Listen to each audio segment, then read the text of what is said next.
Hello, everyone. Welcome back to the Anime Club with special guests, Loki and Peaches. Oh yeah, Cece's here too. Hello. I'm covered in cat fur.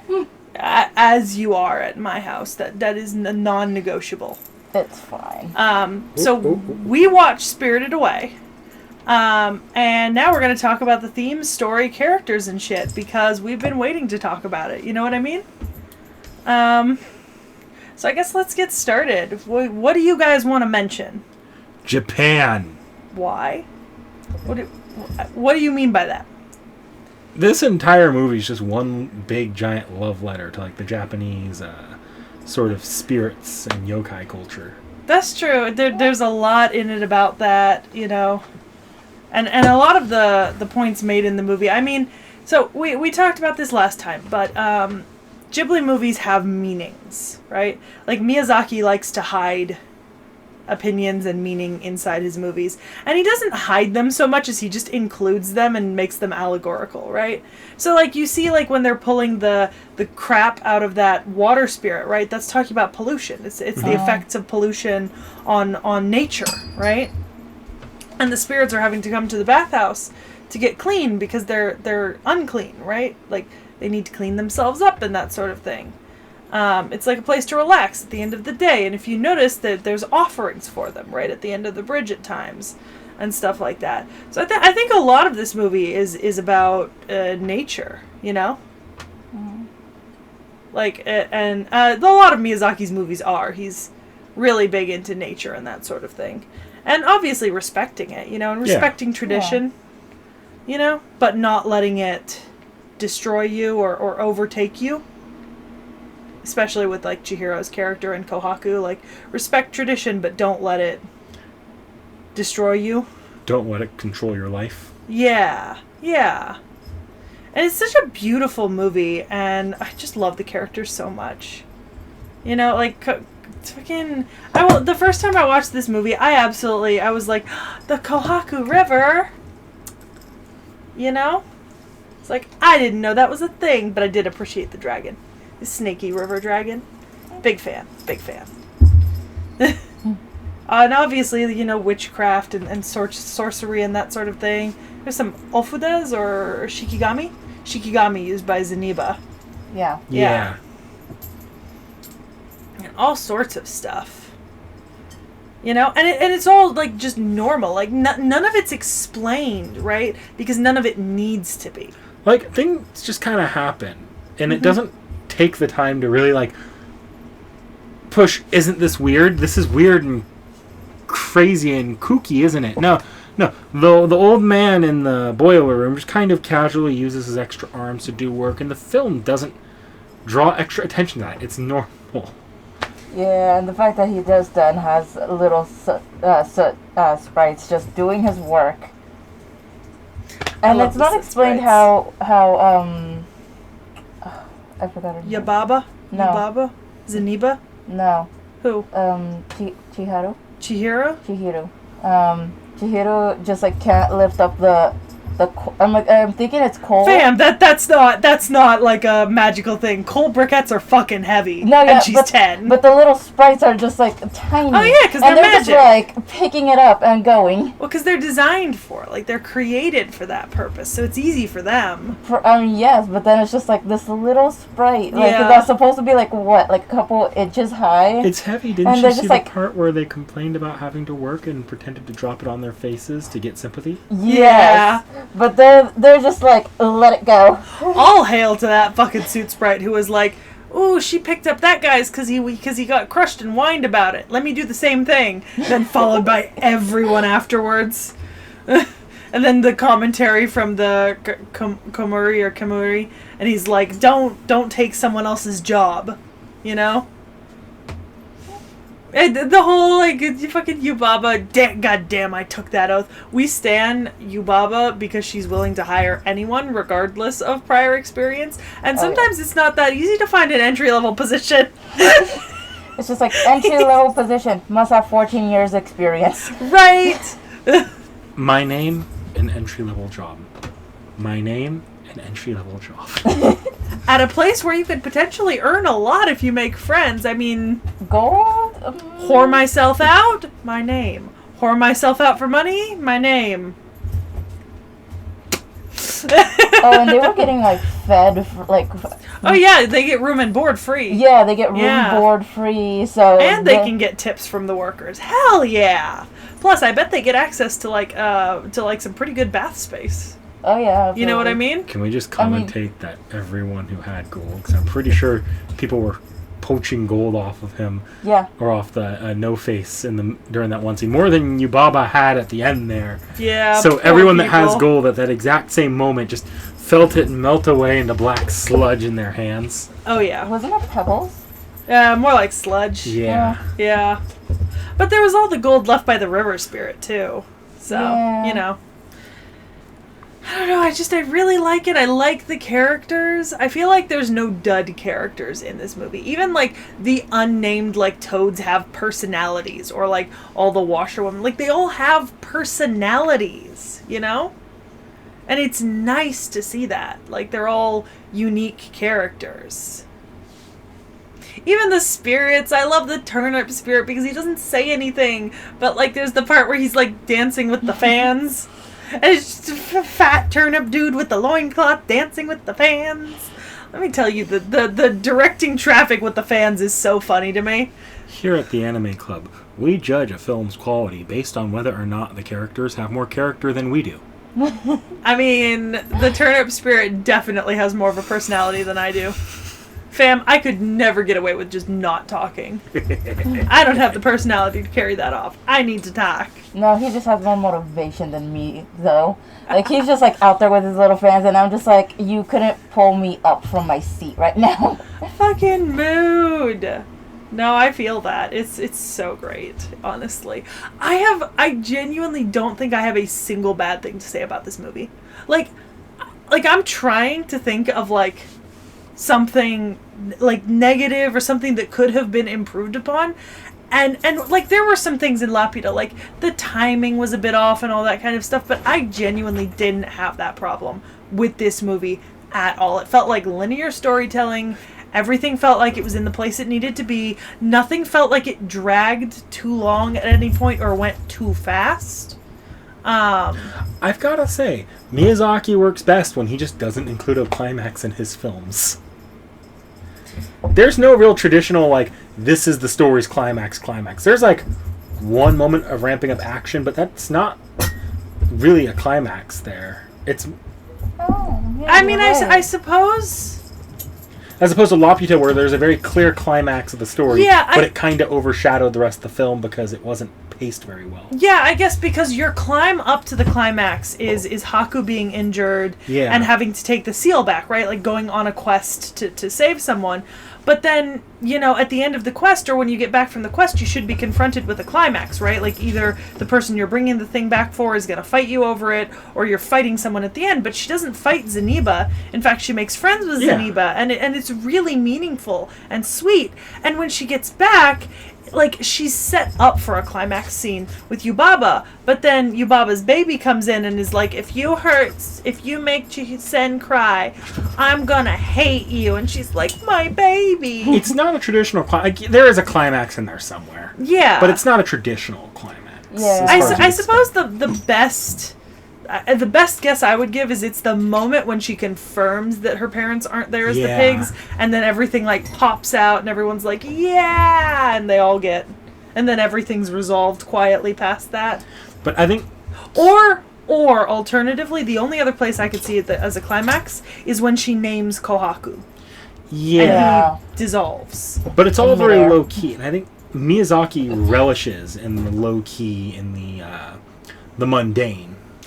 Yeah, it's chill. Like, it doesn't need to be some big explosion-y adventure. We aren't watching this in our set here, and I don't want to go too much into it, but you'll remember Totoro kind of has an awkward climax at the end that's a little weird. I haven't seen Totoro. You haven't? I haven't seen My Neighbor Totoro. Oh, well, never mind then. I'm definitely not talking about that here. Like, deadass, I have fucking a Totoro dress and shit, and I've never seen Totoro. I could confirm, and she looks adorable. You've never seen me in that dress. No, but I know what the dress looks like. Oh, okay. And I know what you look like. Ah, okay. Yeah, imagination is not that far off. That's fair. That's fair. So yeah, no, I've not seen Totoro. I've not seen Ponyo either. There's actually quite a few Ghibli movies I haven't seen that are like big names, but I've seen a lot of the really popular ones. I'm sure eventually if we keep this up, we'll get there one day. Dipshits. Instantly calm down. Time out. Okay. Punishment with pets. Honestly, you know one of the things that I kind of really like at towards the end though, right where Yababa realizes that her child can stand up, and she just realizes it Like, in that when moment. did that happen? Exactly. She just says it out loud. When did you learn to stand Yeah. and talk in full coherent sentences? Yeah. Like, this baby's been living in, like, a fucking padded playroom. Yeah. And all of a sudden it can talk. I don't know. I think, unlike Lapita, there's not so much to say about the story because it's not so much like some giant epic quest that involves, like, the fate of the world and some sort of, like, giant climactic fight. Like, this is a relatively contained story. Like, it doesn't affect the rest of the world. It really only affects Chihiro and her family and Kohaku, because the spirits at the bathhouse stay, and the servants stay, and Yubaba stays, and Zeniba stays, and the baby's back at the end. So it's really just Kohaku, Chihiro, and her family that are affected by the occurrence of the movie. Like, it's relatively low impact. And even then, her family just kind of leaves and never really has to talk about this again. Well, yeah, because her Yeah. parents don't remember the Yeah. experience. They don't know what happened. So Chihiro and Kohaku and the spirits are the only ones who will remember. And I don't know. I think I like that it's so chill. Like, it's so low stakes that it's, like, super enjoyable because of it. It's almost like you could view this in the same way as you could view something like, gosh, it was... Did anyone else watch the Bridge to Terabithia movie or read the original book? Yes, I did. Where it's Yes. like you can interpret it either as these things are actually like that, or no, this is all just sort of Fam, There that an shit escapist was fantasy in Depression there? Road. Yes, absolutely. That shit was Depression Road. That was my childhood. That book and movie broke me as a kid. Oh, I love that movie. Oh, I can't. I fucking can't. I watched it once and never again. I think I watched it over 1,000 times. Actually, I should probably rewatch that movie now that I've thought about it. it's a good Hell movie. no. It really is. Hell no. But yeah, no, you could view this either as having literally happened or just been sort of an emotional, a metaphor for Chihiro's emotional development. Yeah, because, like, Yeah. we get Chihiro at the beginning who's very... Ow. Self-censored? Yeah, like, selfish, unwilling to adapt, right? Like, she's very upset that she's being moved, and she's not really taking into account that there's a reason why they moved. She's just like, I hate you for making me move. Like, how dare you? I'm never gonna make friends. Nothing's ever gonna be good. Yeah, which is a very standard storyline. It's And- fair. She's a child. She's Yeah. 10. And I then get going it. into the bathhouse, she's seeing what's sort of alien to her, but is really just one giant metaphor for adult workplace culture, losing yourself to the job. Oh no, Yeah. absolutely. And then it's just the fact that they like told her specifically, get a job, don't give up until you get that job. Yeah. Yeah. And then she makes it out more understanding and less scared of life coming, or not less scared, but less... Adaptable. Yeah. She's more willing to accept change as something that just happens in life. without losing who she is. Yeah. Like, she's not... I guess at the beginning of the movie, yeah, she's really defining herself by where she is and what she's doing. And by the end of the movie, she figures out that it's not what she's doing or where she is. It's who she is. Mm-hmm. You know? Like, the fact that she's working at a bathhouse doesn't define her. The fact that she's in a new town doesn't define her. She's still Chihiro, no matter what.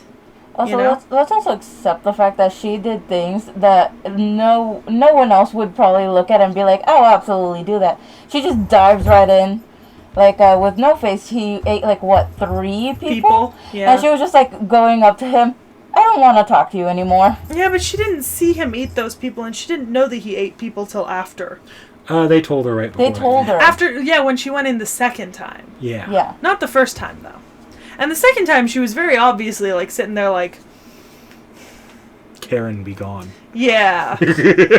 Like, very much so, you are making a fucking mess, my dude. No, Clean yeah. it the fuck up. Very much that. Yeah. And I can appreciate that, you know?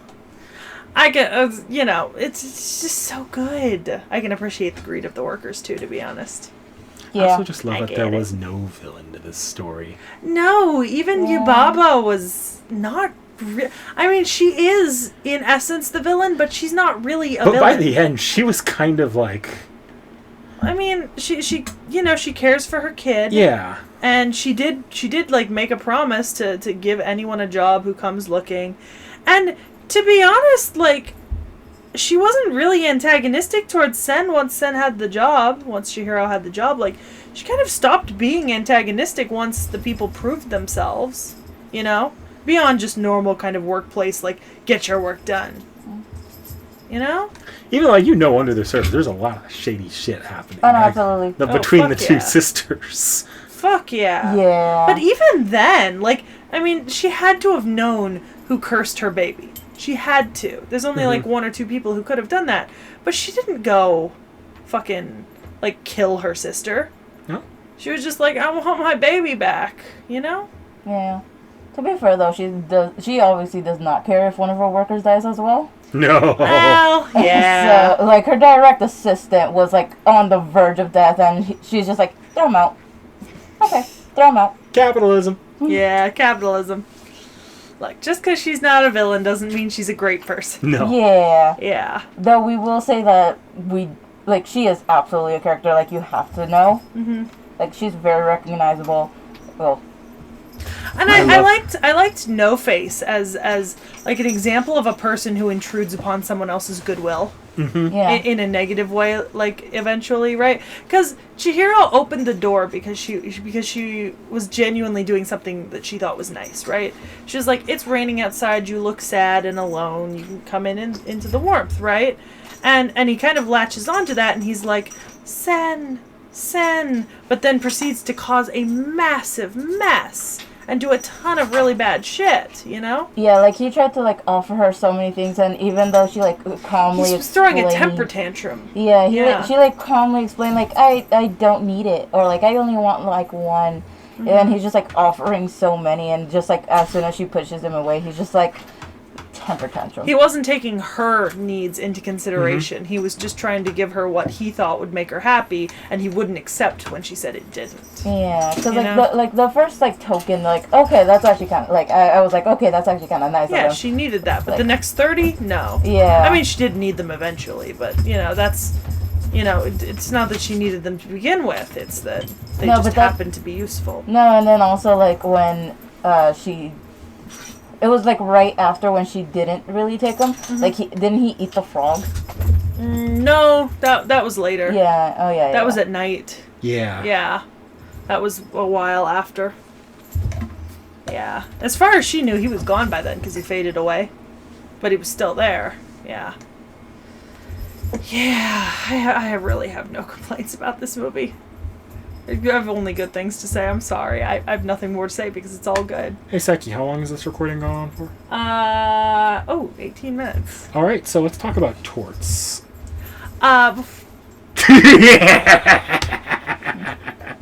You don't understand. Laputa got derailed so hard. Yeah. Hang on a second. I'm gonna go try to stop this recording and see if it saves. I can always restart again if we want to go off topic a little. Okay. But I want to see if this will work this time, because I'm wondering if maybe it was the length of the video. Yeah, I was Or actually something? thinking about that earlier, if it was, like, your Okay. computer not Let's agreeing with see. it. Demons. Speed demons.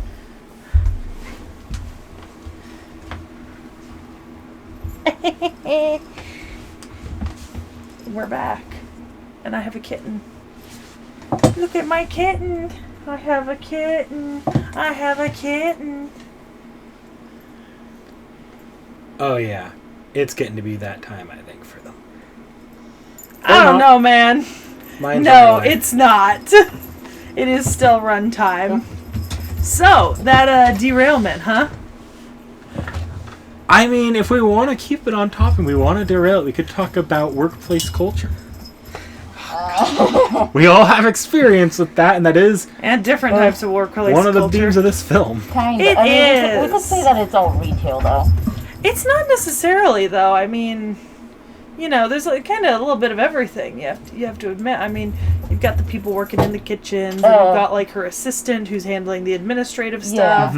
You have the actual like maids working around, and the servers, and all sorts of stuff. I mean, really, the whole thing is a functional city, so there's like every job needs to be done. Yeah. And it's interesting on the workplace culture because, like, presumably they're all in the same situation as Chihiro. Like, They signed a contract, had their names taken. yeah, because a lot of them talk about like saving up money to like go get away on the train, like buy the tickets and leave, right? Yeah, well, but it seems like they're never making enough money to do it, which is why they're so desperate for rich customers. Yeah, and the guy who was working in the with the coal, like he said that he had that ticket for what, 40 years? He saved for 40 years to get those And tickets. he was a slave to the boiler room. Yeah. But he also didn't seem to like hate his job. I mean, it just seemed like drudgery, you know? I mean, there's a community there. In any given workplace culture, you're going to find people that you latch on to, and you're going to find things to like about it, even if the experience overall is kind of shit. Yeah, like that. I've made several friends through like workplace commiseration at horrible jobs. I mean, I worked at Amazon, and if that doesn't say everything you need to know, like, fucking... I understand making friends in the workplace to make your lives better. That shit was fucking terrible. Yeah. You know? But I don't know. I mean, I kind of like the way that they have it here because it seems like no one really hates their jobs. Like, and honestly, their jobs aren't that bad. Like, I'd take being a bathhouse assistant any day. Yeah, I mean, I think we kind of like all agreed when watching the film. Like, there are bad parts of the job, like washing the big tub, for example, for them was like an issue that no one really wanted to deal with. But like, apart from that, like, they didn't really complain that much. Yeah, altogether, there wasn't really a whole lot that like struck me as terrible. And honestly, Yubaba doesn't seem like that bad a boss. Yeah, but like under the surface, you see how exploitative they're. But that's kind of every job. Yeah. Especially in Japan. Yeah. Workplace culture, man. It's very relevant to their losing yourself to your job, losing who you are and your identity for your job. Yeah, no, it is not good there. It's like fucking terrible. No. And I mean, we have bad, really bad elements of workplace culture here, right? Oh, in the no, US. yeah. I mean, like here in the U.S., I mean, one of the things that people from, especially Europe and stuff, point out the most as to like how toxic our workplace culture is that, like, vacations and time off for like sick leave and other necessary stuff is just not really an option in the U.S. for most jobs. You know, like you can slowly work to accumulate like certain amounts of time to take off, but it is a labor. You know what I mean? Like, it's not as if you just get like automatic like sick time is, I think, the worst. Like, I worked in food service, right? For my first job, I worked at a deli, right? And that means I was handling food, you know, like meat and cheese, like slicing and doing all sorts of stuff. And you know, the American like the FDA and shit, they're like, well, if you're sick, you can't work in food, right? Like, it doesn't matter. You cannot work around food. If you're sick, you have to go home, right? But, you know, at a place like Walmart where I worked, I was allowed 2 sick days for my first 6 months, point blank, period. And if I went over that, I was told that I would be like written up or fired because I was still on probation. And I remember coming to work one day and one of my coworkers was violently ill from a stomach bug. Like literally throwing up in the garbage can between helping people. I mean, she was washing her hands and shit, but that's not what you want around food service. But she couldn't take a sick day because she didn't have one. You know, because she just didn't have one. I think that will depend on the industry you're working in. Yeah, it's obviously worse in food. Yeah, you're not going to get that like say the full-time jobs the same way you would in Japan, where in Japan you're basically made a I mean, but I'm talking about America here. Yeah. I don't think Japan's I think anything like the that. bigger, more universal thing in America's workplace culture is, well, what I politely say gave rise to the Karen culture. The customer is always right. That is across everyone that works with customers. It's a misquote. Yeah, too. I was actually about to bring that up. Yeah, the full quote is different. It's not the customer is always right. It's the customer is right in case of taste, I believe it was. You could absolutely something like that. Yeah. Like it doesn't mean that the customer is right, but it means that the customer has a right to their preferences. Yeah. Yeah. But not that they're always right, because the customer is not always right. But in the U.S., it's given rise to a certain type of customer service culture, where you like have to please whoever comes up. Right down to the fact that like if you're a working restaurant and you're not, in a lot of places, if you're not really sucking up to the customer and working for those tips, you're just actively not making as much as people that are. That's the other thing, tipping culture. Yeah, tipping culture has actually been really big. That's actually why a lot of places get away with like only giving their servers only like $14 an hour. Why? Because they can make it up supposedly in tips. Fam, you're being very generous. There are still states in the U.S. where servers make like $4 an hour. Oh no, absolutely. Yeah, absolutely. Like that's the thing. Tipping culture is another thing that is pretty unique to the U.S. Not a lot of other places in the world have a solid tip. Like you can still tip, right? Like there are other places in the world where tipping is acceptable, but there are a lot of places where it's not. Yeah, I bring these up as uniquely U.S. things that are pretty universal across any industry that'll have them. Whereas I think sick leave and vacation time, that is going to in the U.S. depend on your employer as well as the industry you're in. It does. I mean, but. It's pretty rare for someone to have a job that provides like ample vacation and sick time. See, you've had that experience. I've had the experience. Most of my, because I've had 3 major employers now at this point. All of them have been pretty supportive of vacation and sick time. I think it really does depend on your employer. Fam, I'm pretty sure your job at fucking Target depended on your location and the fact that your managers were nice. Like, well, that's the thing, is it's all going to come down to that middle management. Yeah. I don't think, whereas a lot of the problems being pointed out here in the film are a little bit more systemic. A lot of the problems, like tipping culture and customer service culture, that's all systemic. I don't necessarily know if yours is systemic as much as bad management. Nah, America has a pretty big problem when it comes to sick time, like allowable sick time.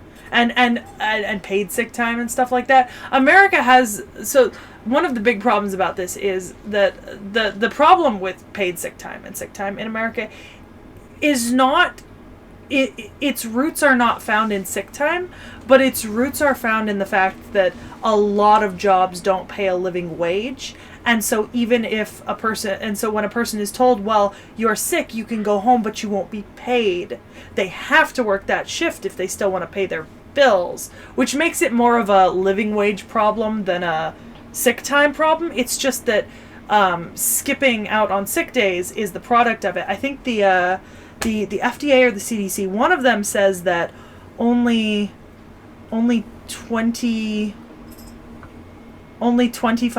of employees say that they wouldn't work a shift if they were sick when they needed the money. Yeah. Like 75% of employees, if they need the money, will work the shift sick regardless if it's legal or not. Because it isn't legal to work in food service when you're sick. It's not officially. No, actually, I have I kind of have an example of this for my own job. Mm-hmm. So I actually had a coworker a while back that severely injured their shoulder to the point where they needed to get rehabilitation. Mm-hmm. And they got injured while on the job, so the company was able to pay for the doctor and for the rehabilitation and everything. But the thing is that because she did not make a livable wage, because we work minimum wage, it's a minimum wage job, I'm just going to put that Which out is not livable wage where we are. But we get tips. In my job, we get tips.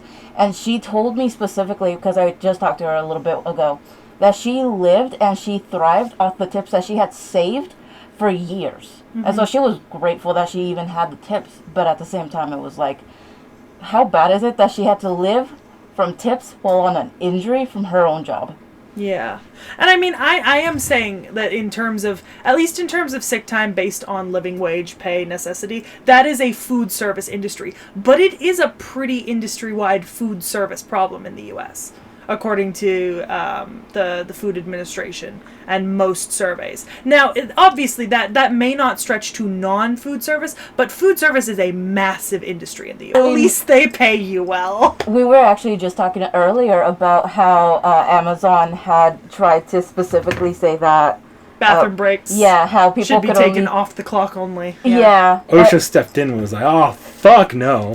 Yeah, but Amazon for years has been telling their employees, okay, bathroom breaks can only be like 5 minutes long, Yeah. and that includes the walk to and from. They got in trouble with OSHA a couple years back for telling employees that like the 5-minute bathroom break is supposed to include the walk to and from the bathroom, because a lot of facilities may only have like one bathroom, and you may have to walk a long way to get to it.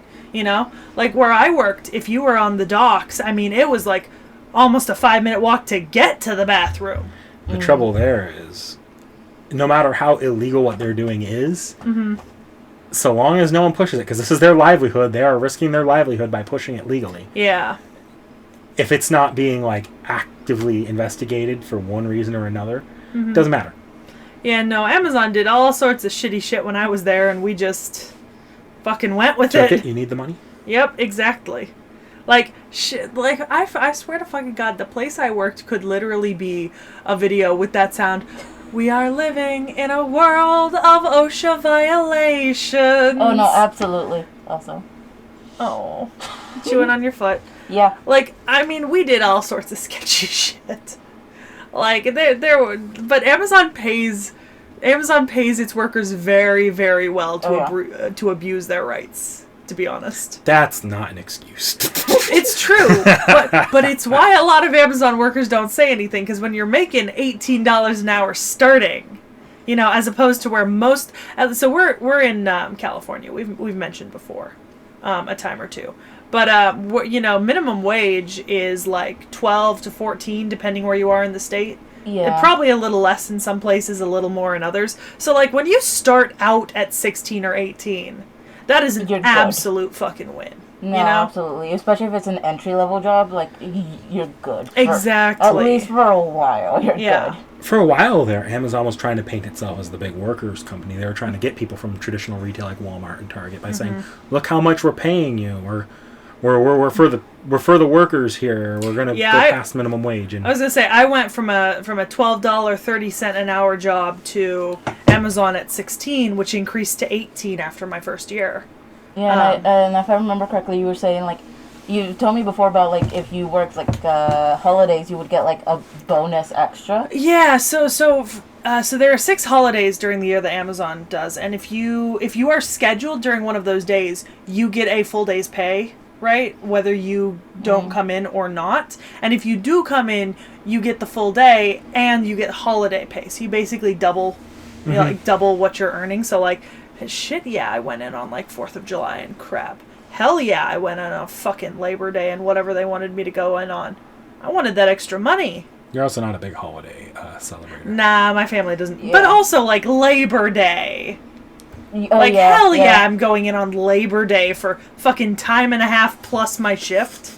Oh, no, hell yeah. Absolutely. Was it? Do not.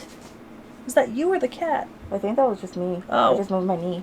I thought that was the cat. Yeah, no, that's just my knee. But I get it. The cats have gotten you a little bit too much. Yeah, and this fucking when I got unwillingly transferred to night shift, my pay actually went up.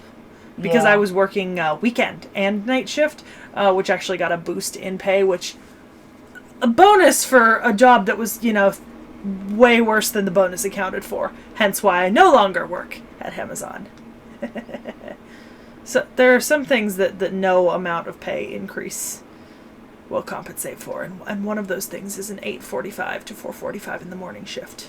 No, yeah. Nothing makes up for that fucking shift. No, and honestly, the good thing is that you didn't work Amazon during COVID, though. Yeah. Because that Amazon did not get with the picture very quickly. No. Then again, a lot of workers didn't. It took people like time to figure out pandemic. GameStop is the one that actively almost got into a fight with the city with one of the city governments. Did they? Yeah, they put up notices around that city for their store locations. At least one city worth of them did, saying if the city tries to shut you down, tell them you are a necessary business and we'll deal with it. Mm-hmm. Okay then.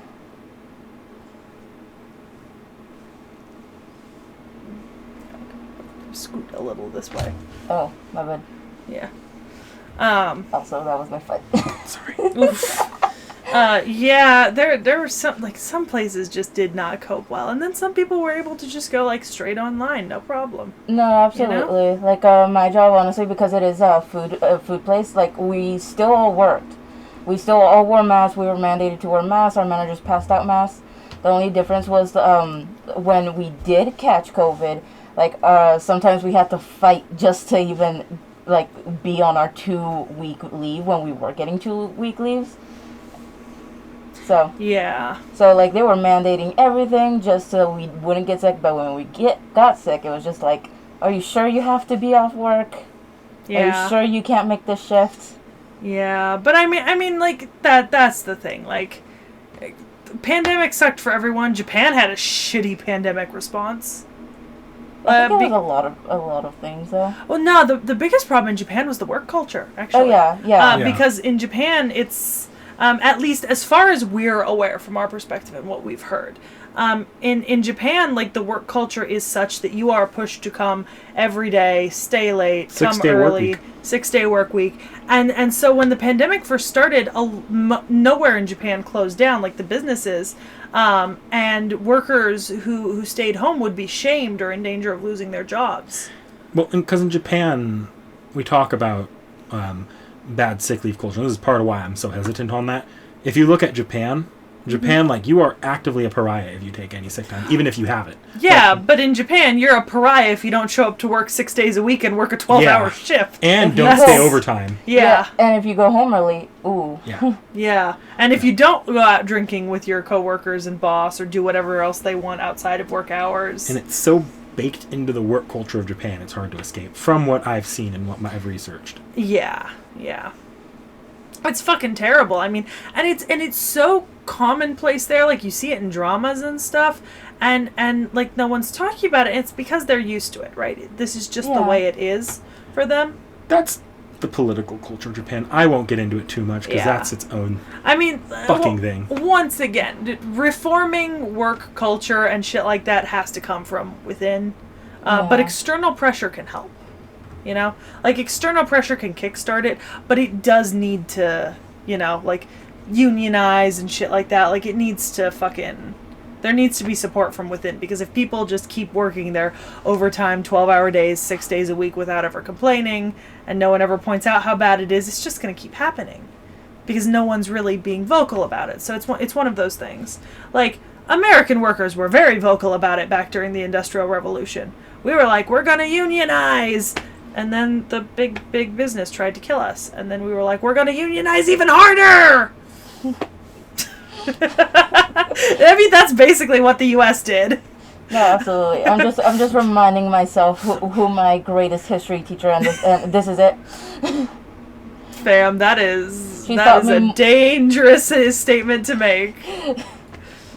Some of our viewers of the Seki React series would tell you that I am not always that accurate. You also need to remember that she's not particularly well versed in U.S. history. I'm very bad at U.S. history. That too. But I do know a lot about the Industrial Revolution. It is one of those periods that I've had to study a lot. Yeah. Because high school has drilled it into your head. And Actually, that's not it. Yeah, it's because I hyperfixated after I got into period dramas. Also, I think you had to research it a lot because you got really into clothes from that period as well. Yeah, and clothes are often, deeply. You can tell an unimaginable amount about the socioeconomics of a particular culture and place by the evolution of clothing during that time and place, right? Like, just look at like Meiji Japan, right? Like, you can literally look at Meiji Japan and you can see the people who are accepting like Western influence, the people who are tolerating it, the people who are sticking to like traditionalism, just by looking at the patterns of fashion. just by looking at the patterns of fashion. And you can see the people who are like hesitantly accepting it by looking at like fabric texture and patterning and make, because you see people making Japanese clothing but with Western products when they're, you know, and then you have like people who are wholeheartedly going into Western fashion and just wearing Western fashion, and then you have people who are absolutely rejecting that and sticking to traditional ways of dressing. And so there's a lot you can say about people socioeconomically and politically based on their clothing choices. I actually talked about this in a paper I did for one of my Asian history classes, but one of the interesting things about fashion in political history is that in Japanese history, Emperor Meiji and his wife, right, wore European clothing occasionally as a political statement. Like, it was always a political statement when they chose to wear traditional Japanese clothes or European clothes, because they were showing a preference for one thing or the other, or showing themselves as a particular thing. And obviously, because they're the emperor and the empress, they inspire the people, you know. Like, the highest members of society will always set the fashion trends for the people who admire them. So, you know, if Emperor Meiji comes out wearing Western clothing, in a couple of weeks you're going to see anyone who can afford it, like any man who can afford it, wearing Western clothing, because that is now the fashion. And some of them may try to use like Japanese materials or Japanese patterns to do it, or some people may take Western fabrics and turn it into Japanese style clothing. And it all has to do with socioeconomics and politics. And the Industrial Revolution is like the socioeconomics and politics of clothing and like the act of making clothing and selling it and wearing it in the Industrial Revolution is absolutely fascinating. I know that Nick Nack doesn't agree, but it is. It so is. It's like how early suffragettes, right, in Britain, adopted pockets as a form of freedom. So it was really, really popular for women to sew hundreds of pockets into their clothing, really obviously not hidden, but on the outsides of clothing, as a sign of like freedom, because women, you know, were given, like, women used to have a lot of carrying space, right?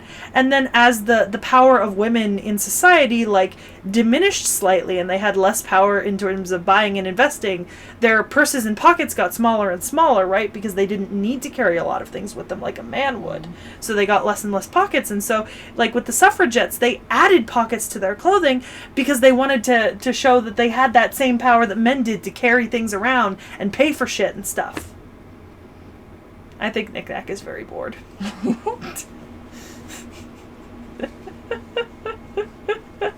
Play with the cat. Okay, I'm done. I tangentialed on fashion. It's fine. We're good. Speaking of fashion, this movie has like some really great choices. Like it's mostly traditional. It's pretty much all traditional Japanese clothing except for the mother and father, who are wearing kind of Western style clothing. Yeah. But like all the spirits and stuff are wearing like traditional style clothing, except for Yubaba. Who is wearing like an old style dress. But I kind of thought that like it really went with her, especially when I found out like she was how she portrayed herself. I could not imagine Yubaba in like a fucking kimono. No. Yeah, especially because like there was a scene with particularly when she like draped herself with her own cloak, I believe, and I was just like, that looks perfect for her. Yeah. So what have you been mouthing at the screen, Nick Nack? Which one do you want? All of them. Save me. Help me. Get me out of here. Help. Bring back Bockage. Why? Because Bockage talked about shit you wanted to hear? Like Star Wars? Because it was so easy to derail with him. Are we less easy to derail? You two are too agreeable. Oh, the horribleness. We're agreeable. How terrible. I mean, to be fair, I think I know you the best in general, though. To be fair, I did fight back a little earlier. You got a little pissed off because you question me at all times. You question me at all times, though. Yeah, but I'm a fucking hypocrite. What's I your am excuse? well aware. I'm a fucking hypocrite. My excuse is I'm not getting mad at you questioning me all the time. Question me, bitch. Yeah, that's just because you're, like, generally agreeable. It's annoying. You always find a way to turn things. It's like a talent, but it's one that is annoying at times. I was actually thinking, is that how you feel whenever he, like, is able to get the cats to agree with him? Oh, it bothers me so much that you kitten charm them. It's about calmness. I don't have that. No, I'm aware. My I've seen you drive. I've been in the car with you when I'm driving. My entire being is coiled up anxiety with frustration wrapped around it. I've literally got an anxiety disorder. I think I know anxiety, but there's like a level of managing it. I don't have that. I don't have that. I also have a very, very, like, short fuse. Is that a bald spot on this kitten? On the ears? Yeah. Nah, they're fine. No, the bald spot's not going to kill them. They're fine. But is that a bald spot? Maybe. I don't know. Like, at first I thought that was discolored hair, but the more I look at it, I think that might be a bald spot. Yeah, maybe his sister chewed it off. Yeah. You know? I mean, to be fair, she does go at him quite a bit. I mean, it's a little bald. It could be because he's still a kitten. Look at that hair. Is it the inside you're talking about? Like, all the way. It's like a... Oh, that's not a bald spot. It's the color of his fur. Oh. So, like, over his eyebrows, his fur gets white, and so it's harder to, you can see through to his skin because it's lighter colored. So it looks like a bald spot, but it's not actually a bald spot. Kitten talk. I hope our audience enjoys the kittens. They have been low-key half the focus of all of our Ghibli videos so far. Oh, absolutely. They were just running around everywhere. Fam, climbing. you can't do that with a black cat. You need, like, a white cat to... Oh, yeah.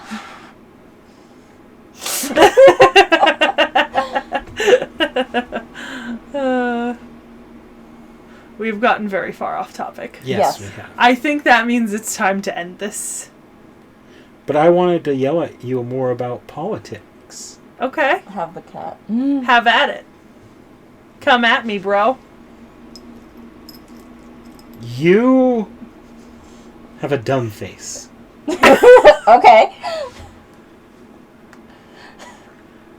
Excuse you. The appropriate word is stupid. I have a stupid face. It's not dumb. It's stupid.